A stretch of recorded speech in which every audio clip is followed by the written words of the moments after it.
YouTube, Chrono Knight back here with another video, and today we're gonna talk about the tech tier list.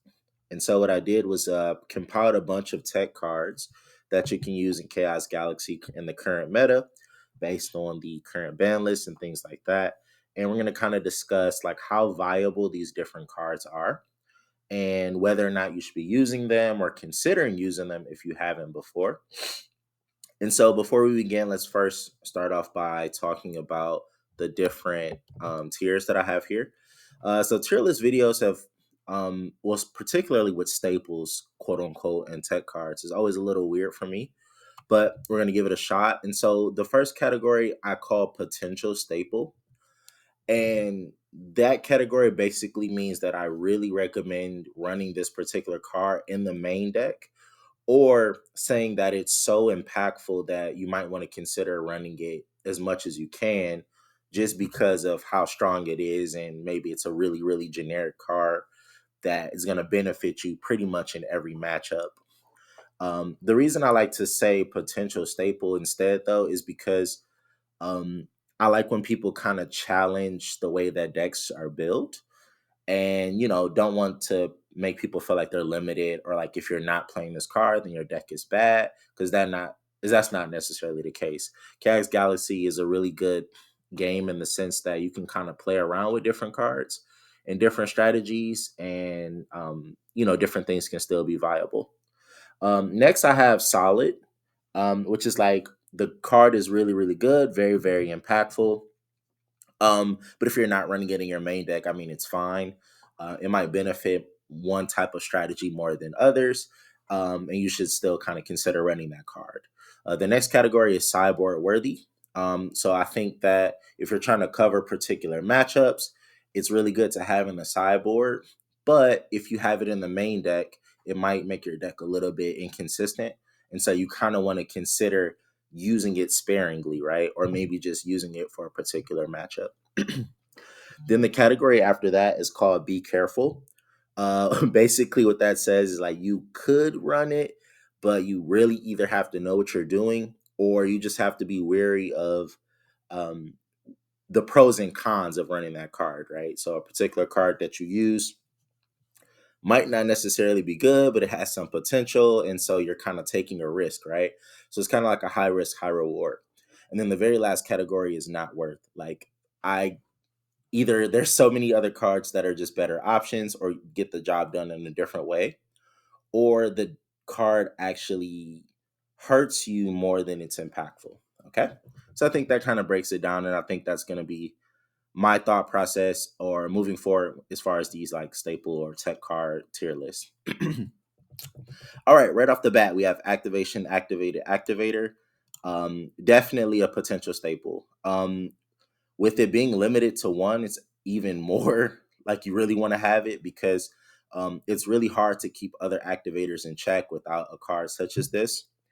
And it's just really good to, at any point, whenever you have it in your hand, to just have a little bit of protection against a certain activator, whether you're trying to be aggressive or you're trying to protect one of your activators from going off or something like that. So it's always good to have this card.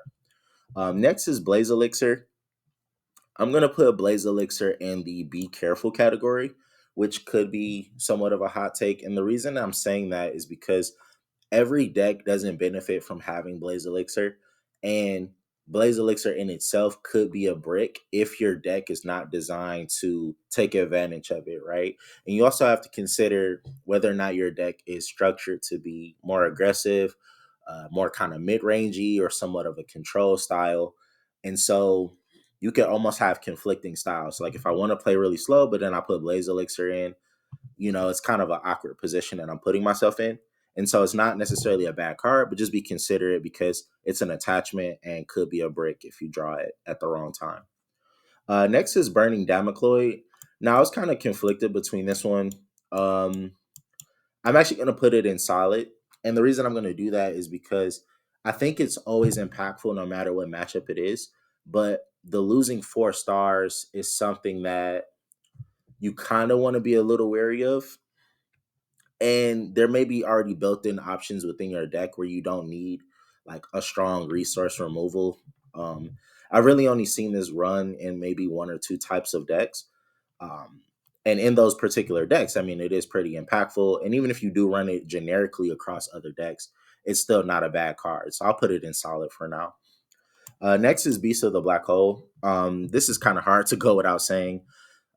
This is one of the best defensive activators. At any point someone tries to attack you, it doesn't matter how wide their board is, two, three, four different creatures. You play Beast of the Black Hole and it could clear them all if it resolves. And especially with AAA being down to one copy, um, the likeliness of Beast of the Black Hole resolving has increased. And so it's just become even more impactful.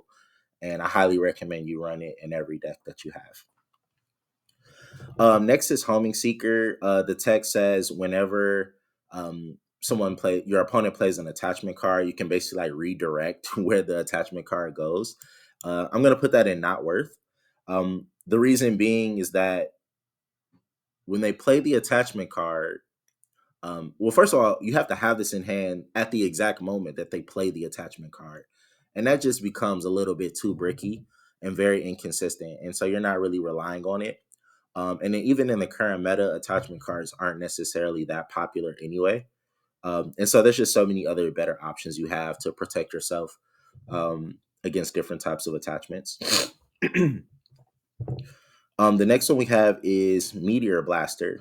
So Meteor Blaster says when your opponent will play a card that would destroy one of your resource, I believe resource and attachment, or just resource cards, this will cancel it out and destroy that card.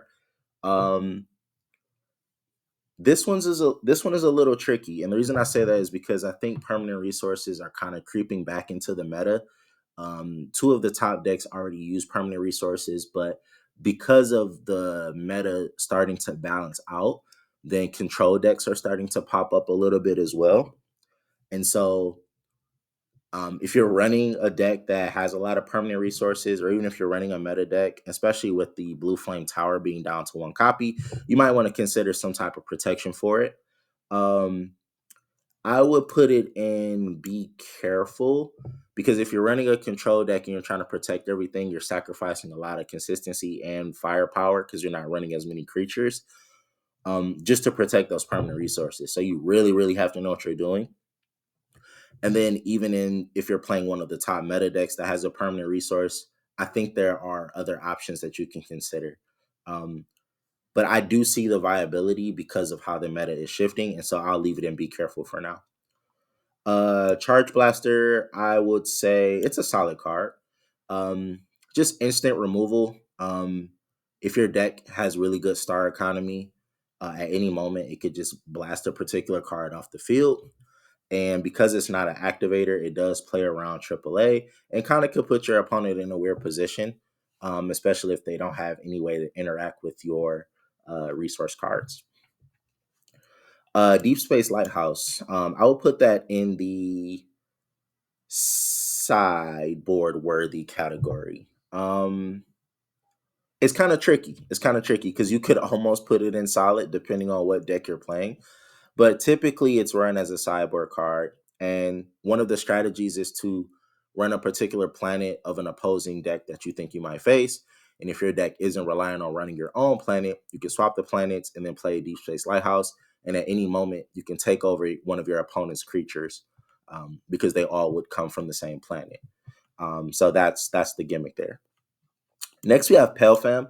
Pelfam is such a strong and generic card that it actually makes it into the tech tier list, which is interesting. One of the only creatures that I would consider that generic to run like this.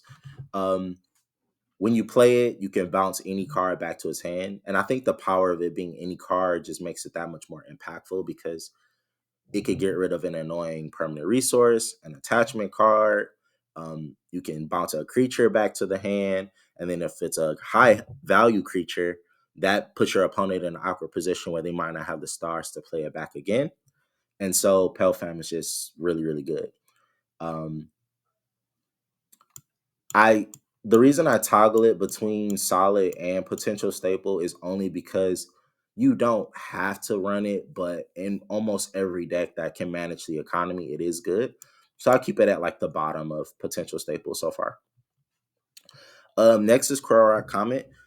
This might be a hot take, but I'm actually going to say that it should be considered in the main deck. Similar to Pelfim, I will keep it towards the bottom.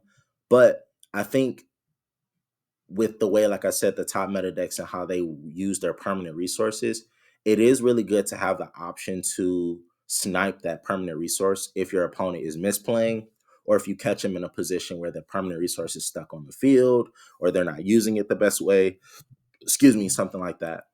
And then not only that, the generic part of it is that it could kill any resource or attachment. And so it could hit things like Abomination Tomb. Um, we'll talk about it later, but it might hit things like Ice Elixir. And so there's enough utility where I think you can justify having one copy just to keep your deck a little bit more versatile and well-rounded. Next is for Cell Sign. I'll definitely put that as a staple as well. I will put it above these two. um, and I think, just so you guys know, the order of me picking these cards when I place them in different orders is how impactful I think the card is. Like, the percentage of when you draw it, how useful you'll be able to utilize the card, how often that you can use it, basically, if that makes sense.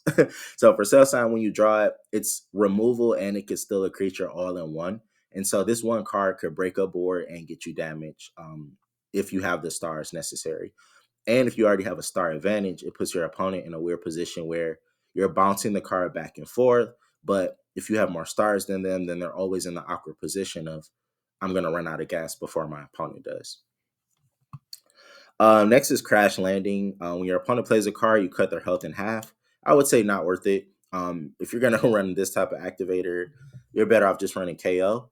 And if your deck is dying to just one creature getting on the board, then I think you're not building your deck properly. So Crash Landing is just not worth your time. Cosmic Conjury, I will put it in Be Careful. Similar to Meteor Blaster, if your deck is really fragile to your permanent resources being destroyed, or if you're thinking about adding some consistency or recursion to your permanent resources, it's actually not the worst card to have. And I've been kind of playing around with some decks that might want to use it as well. And so, it's just something to consider. I would say just be careful though. Next is Crimson Scleech. This one says when your opponent plays an attachment card, you kill that attachment card. Well, specifically when they put an attachment card on their own creature. And so that comes up a lot less than when they're trying to be aggressive with an attachment card. And I think this would just be a brick. Like, by the time you draw it, either it doesn't come up when you actually need it, or when you need it, you don't have it in your hand. And so it's like, why? Why would you even run it? Next is Beast of the Conjures. Another creature, actually, I think it's the second. Yeah, the only other creature that I have on this tier list that's generic enough to run. Similar in this slot, you could also consider Zamazed, which basically is zone game. And in Chaos Galaxy, it's really important to have momentum and to be able to expand your board whenever you're ready to push for damage. And so Beast of the Conjurers is always a solid option to have. Um, every deck doesn't need to run it. If your deck can, I think you should. But if you don't run it, it's fine. Like, I think there are decks that kind of want to be a little bit more protective over their economy and not spend so many stars, so they might run Zamazed instead. But yeah, definitely a solid card. Whenever you have it, you're happy to have it. Galaxy Crash. I'm gonna put Galaxy Crash above for Cell Sign.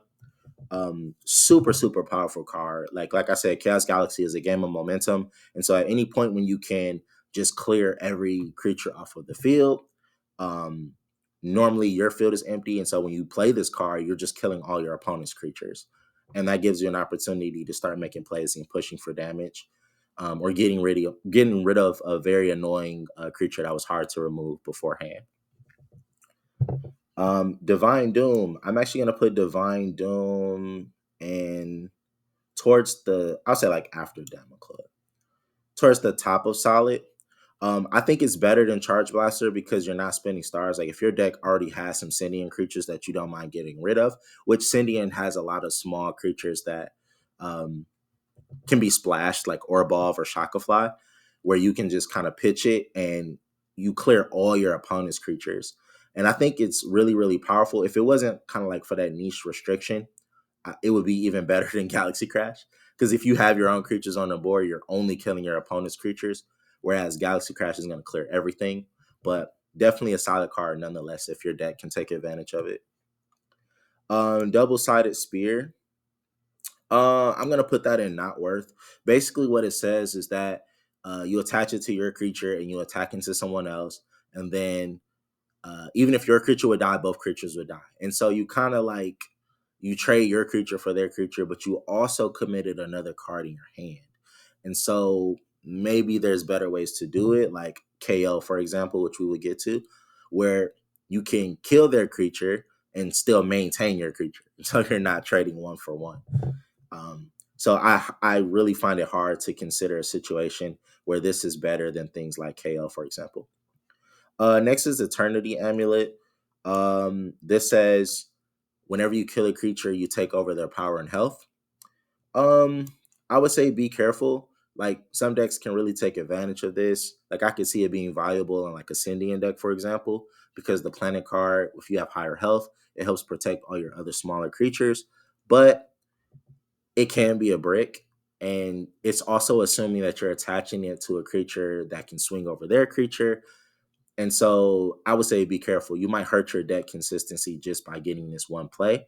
And in the current meta, there's so many ways to remove a creature or swing over a creature that it's almost not worth playing in the long run. But for now, I'll put it in the be careful category. Next up is Planetary Field. I will put that right behind Beast of the Black Hole.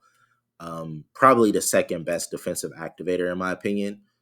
Whenever a person would enter a battle zone, you end their battle phase. Like they can't attack anymore as long as this card resolves. What's really cool about that is it shuts down creatures that would get abilities from either killing your creature or from hitting your planet. And so not only are you protecting yourself from your opponent getting points, but you're kind of slowing down their momentum or their combos that they would have been able to do based on their creature abilities. Next up is Ice Elixir.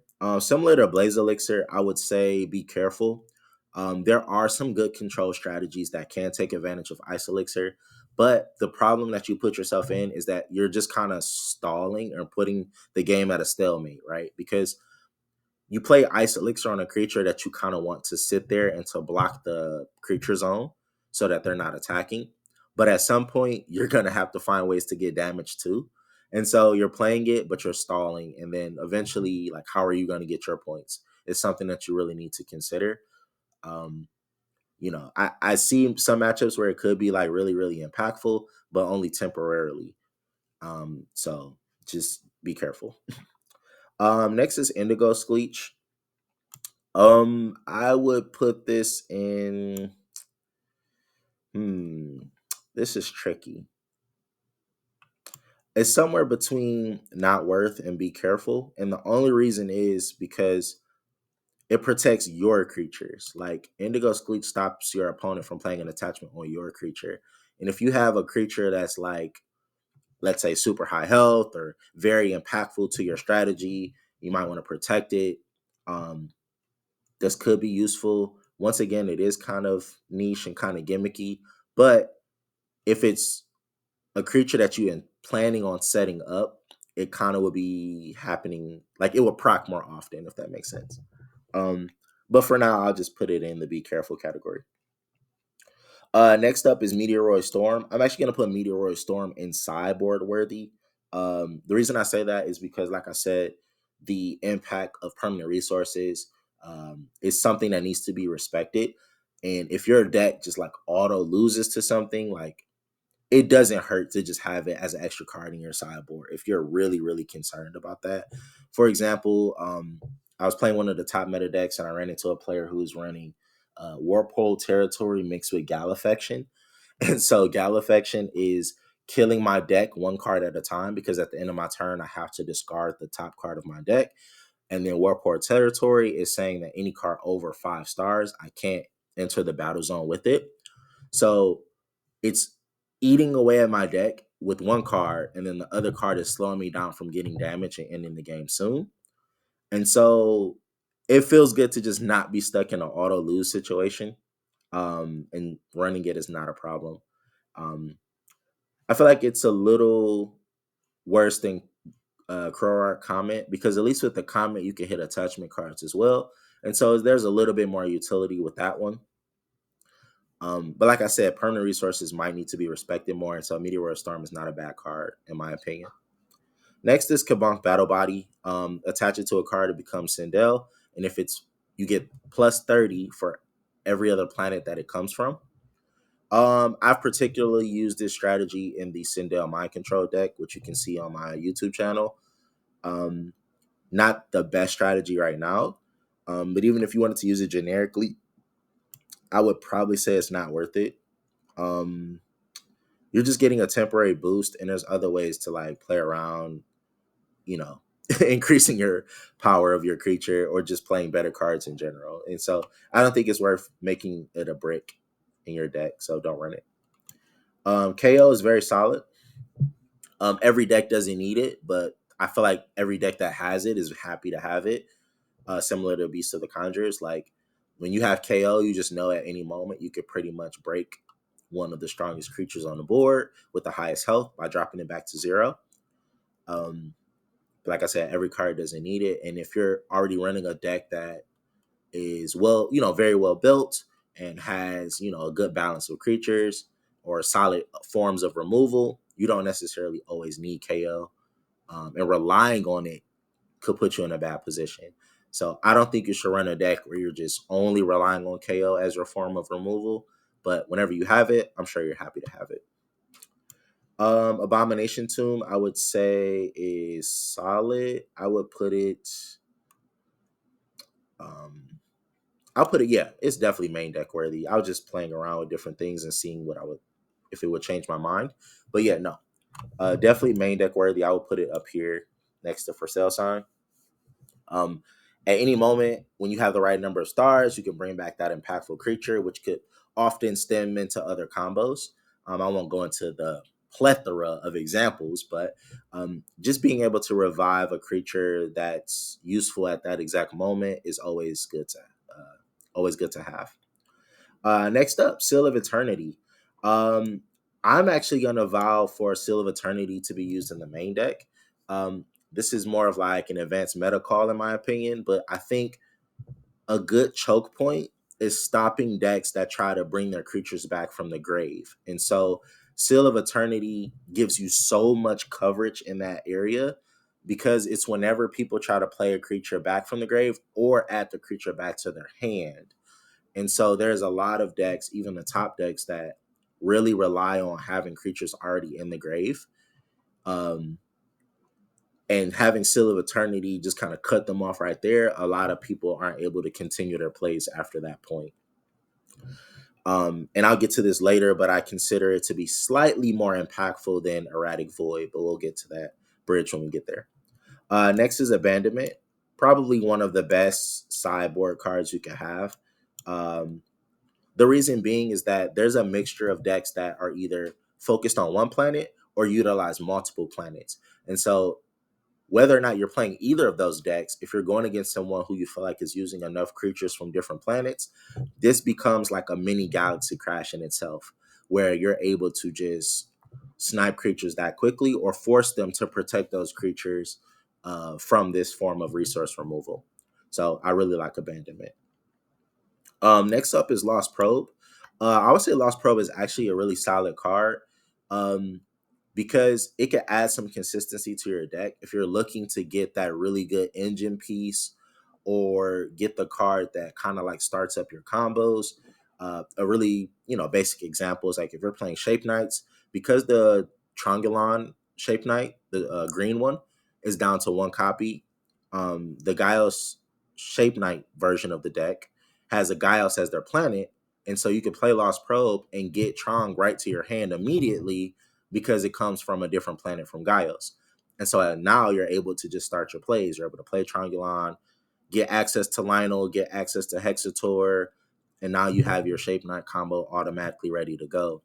And so when you have engine pieces that are limited to one copy, this almost acts like a second copy of that card, which is really good. Next up is Kabonk Silence Body. This might be a hot take. I think it actually is useful in the sideboard. The reason I say that is because it could be useful in a mirror match, and it could be useful in situations where you're worried about. Um, I would say mostly the mirror matches, though. Maybe there's other options that I'm not thinking of. But one example that comes to mind is that if I'm playing Syndian and I'm going against a Syndian player, or I'm going against someone who's siding the Syndian cards, like Shape Knight Scorn, for example, because Scorn, it will kill my Shape Knights and another card. And so that's a very impactful sideboard card that people can run against the Shape Knight strategy. But this card is whenever it's attached to one of my creatures, it becomes sentient and it's affected by creatures that come from the same planet. Um, I haven't got a chance to really test it out yet, but in theory, it sounds like a pretty decent card. And even if you think about um, a Gaios matchup, for example, or if you're running the Gaios mid range strategy and you know your opponent's going to size Super Flooper, this might protect you in that key moment where you think they're going to use Flooper to kill one of your more impactful Gaios creatures. Kind of a crude thing. And like I said, it is really in a theory stage, but could be worth exploring. Next up is Nightmare Matter. I would say it is a fairly solid card. Whenever they kill one of your smaller creatures, I think 5 stars or below, you can kill the creature that attacked into it. Um, this could really catch a lot of people off guard and kind of almost feels like a Temple Traps type of card.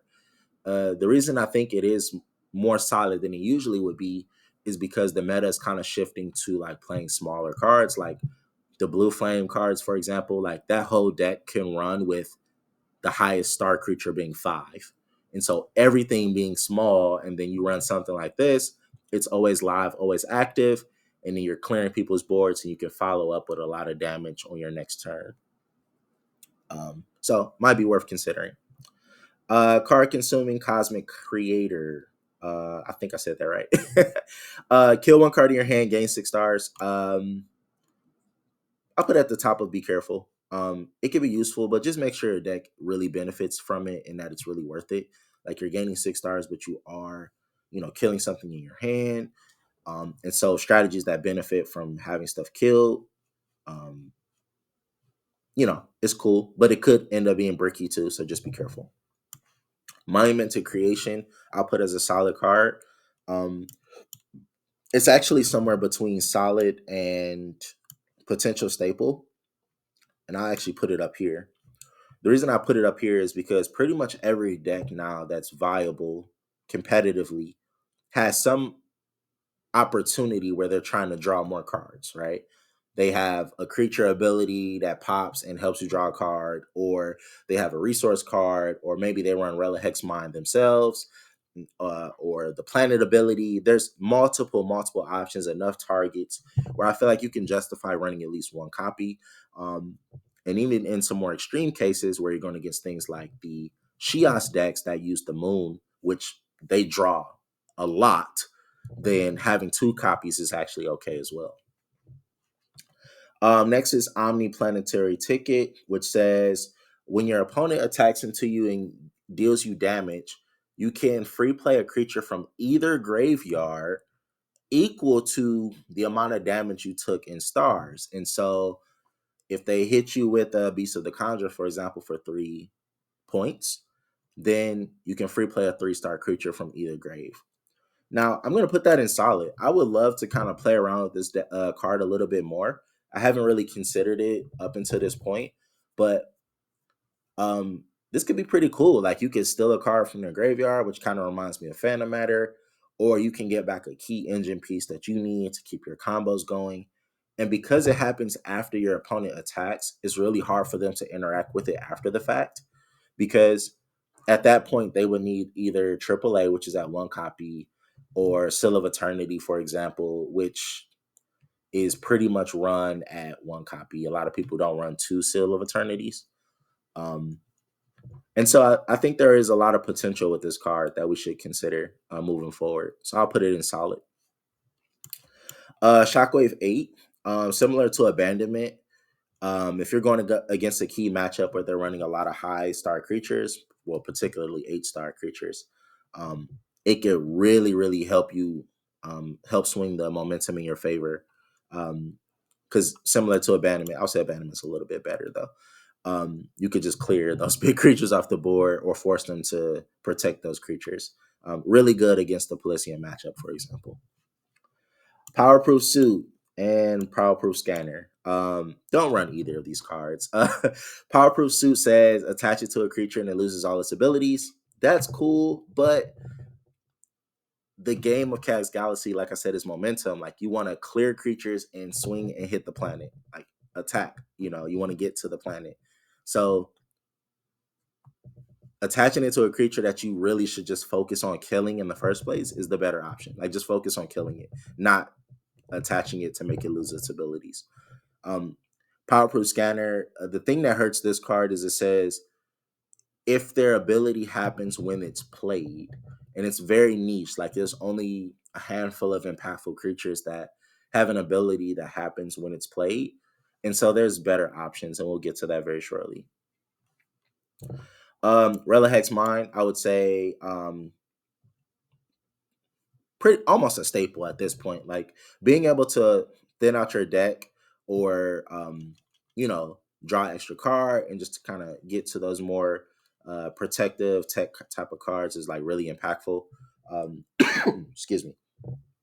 So you're never mad about like drawing an extra card. So it's just it's just always good when you have it.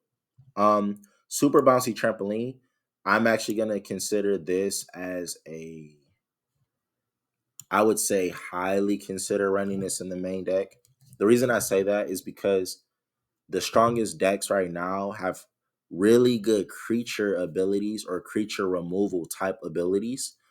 And this just puts your opponent in a weird position, especially with AAA being at one copy, where you can almost like cripple an opponent just by blocking or reversing their own ability.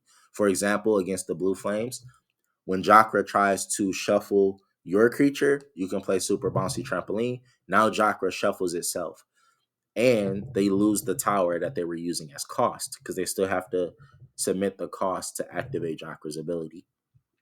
So in one card, you send all their cards back to the deck and um, put them in a position where they have to make another play or spend more stars to keep playing. Against Gla, it kills Gla. Against the Great Serpent, which would negate all your cards, now it just negates itself. So, like Super Bouncy Trampoline, I think you should really consider running it in the main deck. Space Pit, I would put at the bottom of sideboard worthy. Um, it's almost lower than this. Um, I still think there's better options, but if you're going against a deck where you're like really, really afraid of like the lower end creatures, for example, if you're going against Sindel and you're worried about Skelligas constantly, um, causing you trouble by reviving all the other Skelligas creatures or low health Sindel creatures, or if you're worried about Lionel who keeps coming back every single turn and you would rather just shuffle it back into the deck, I mean, that's something to consider. Um, but those are like very niche situations, but it could still be good in a sideboard. Terramorphing. Almost sideboard worthy. I'll put it at the top of be careful. There are some decks that could really, really take advantage of terramorphing. And with the top meta decks somewhat relying on their planets, it could be very impactful. But the issue is that you are blocking one of your resource zones. And so that could make you vulnerable to a lot of attacks that come directly. But yeah, there is some potential there. So I wouldn't put it in like not worth, but just be careful. Time Flash Portal. Super, super solid. I'm actually gonna put it like right behind Monument. Actually, I'll put it before Monument. You don't have to run it in the main deck. It's definitely main deck worthy. Like it's a very, very powerful card. But if you don't have it, like it's cool. It really, really benefits aggressive decks who are looking to kind of like snipe that one defensive creature or stop them from using their ability when it's killed and start swinging for a lot of damage. So it's always an impactful card in my opinion. It could also like buy you a turn if you're going against a creature that's hard to remove right now, and you're afraid of them swinging and hitting you for damage. You could basically temporarily teleport it off the field, and bring it back in about 2 turns. So, yep. Black hole blocker. I would put. Almost want to have it as main deck. I'll put it in solid though. I think this is a really solid card. If you have a deck that likes to go 2 creature, 3 creature wide, um, this has offensive and defensive utility. And so if I'm swinging with 2 or 3 creatures and they play Beast of the Black Hole, this would cancel out Beast of the Black Hole. Defensively, if they're trying to clear my board and they're using things like Galaxy Crash or Divine Doom, this protects all my creatures. And so there's a lot of flex and utility there. The caveat is that you do have to have 2 or more creatures that would be killed at the same time. So you can't swing with one big creature and be like, oh, I'm safe. Like, no, you need multiple creatures. And I think that's what kind of makes it a little less impactful, but I still think it's a really good card nonetheless. Next up is Erratic Void. Definitely could be used in the main deck. I almost want to put it 1 tier below, but I'll put it like right behind Seal of Eternity. The reason I think Seal of Eternity is better is because it's a much better choke point. For my testing, I feel like when I use Erratic Void, first of all, the creature has to be 4 stars or higher. So if they're bringing back those smaller creatures, this just is a brick in your hand. So it's very easy for this card to like brick up, which I'm not a fan of. This should actually be a lot higher, by the way. We'll put it like right there. This could become very, very bricky, and you really don't want that. And I've had situations where I play Erratic Void, it kills 1 creature, and then they had an extension or a follow-up play. So I stopped 1 creature, but they still had other plays. And so sometimes it's better to just like hit them when they're trying to revive things from the grave, as opposed to free playing from the hand or from the deck. But yeah, this is my tier list. Hope you guys liked it. I think everything is pretty much in order. I really only wanted to organize like the top 2, maybe 3 sections. Anything below that is kind of at your own discretion. But yeah, I think these are good tech cards that are really good in the current meta for Chaos Galaxy. If you're looking to get involved, jump into the Discord as well. Check out Zach's channel, the creator of the game. And yeah, I'll see you guys on the next one. Chrono Knight signing out.